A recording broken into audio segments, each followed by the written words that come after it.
So I like to get big damage numbers with little baby characters. And today I answered the question that nobody asked: can the level 1 Dahlia one-shot the pyrovine? As a support, you wouldn't expect him to have nuke potential. But even at level 1, his burst scales at a little over 400%. That being said, this isn't going to be easy, so let's see what we're working with. For the first build, Dahlia stole all of Xingqiu's artifacts. He is on full emblem, which buffs burst damage based on his ER. I also gave him Mistsplitter Reforged for some very nice stats. He has no constellations and his talents are all at level 1.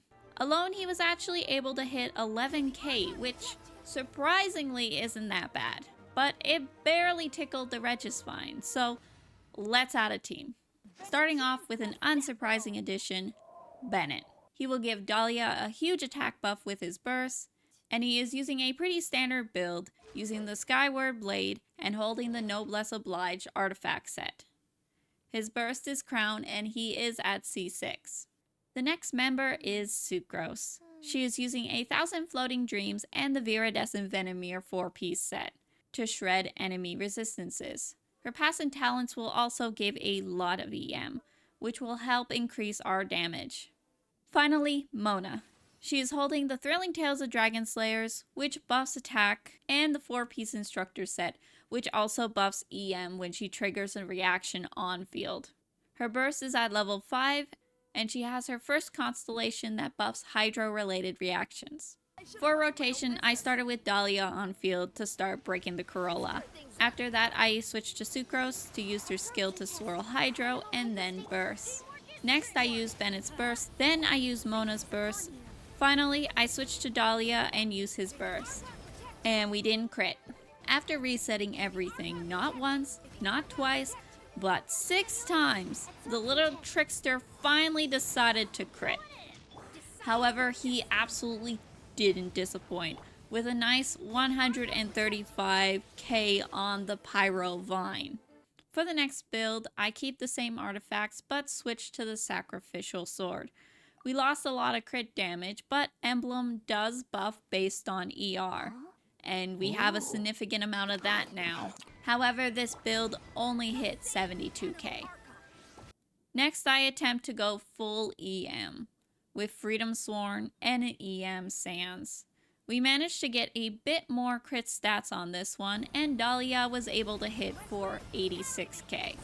These are not great, so I go back to the first build and use the new reshape feature on a unused feather to get a new feather that looks so good. With the upgrade, Dahlia managed to hit for 146,000, which still doesn't knock out the regisvine, but we're heading in the right way. Since we still need more damage, I have a few options, like activating Mona's third constellation. This gives her 3 more levels on her burst, which in turn buffs her burst. Also, since I have some of the mats, I might as well level it even a little bit more. After I get her burst to level 11, we are now able to hit for 152,000. We are getting closer, but it is still not enough. And also, since I know some of you will ask, what about other supports? Specifically, Farina. With my Crown Farina build, we were able to hit 81k with Farina and Jean, 109k with Farina and Kazuha, 93k with Farina and Shalonen, and 91k with Farina and Sucrose. So we're not hitting our goal. But then I happened to remember something. Up until this point, the Mistsplitter had been a convenient stat stick. I didn't think that I would be able to get all of the passive stacks, and, well, I still don't think that I will be able to get 2 of them. There is one that I can get. See, I had mentioned earlier that my Bennett is C6, which, as you might know, infuses swords, polearms, and claymores with pyro when inside his burst. Now, okay, keep up with me, because this part gets complicated. Dahlia uses a sword, which means Dahlia will be able to attack with an elemental infused normal attack. With a normal attack added into the rotation, Dahlia now hits for a pretty nice 164k, but it is still not enough to bring down the vine. We are getting really close to doing this, but I am starting to run out of options. There is, of course, one more way to get more damage. Food buffs. Now, I would prefer to not use food buffs, but I don't really know how much more I can get without them. So I used the Once Upon a Time in Mondstadt, the signature dish of Diluc that gives 20% of both crit rate and crit damage. And I use a Hydro Potion to give us another 25% Hydro damage bonus on top of that. With the food buffs, we were able to hit 199k.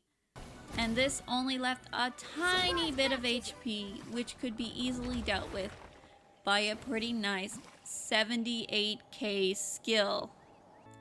While this isn't a true one-shot, I think it would take some pretty insane artifact RNG to get much more than this. That being said, I am really happy with the overall results of this endeavor.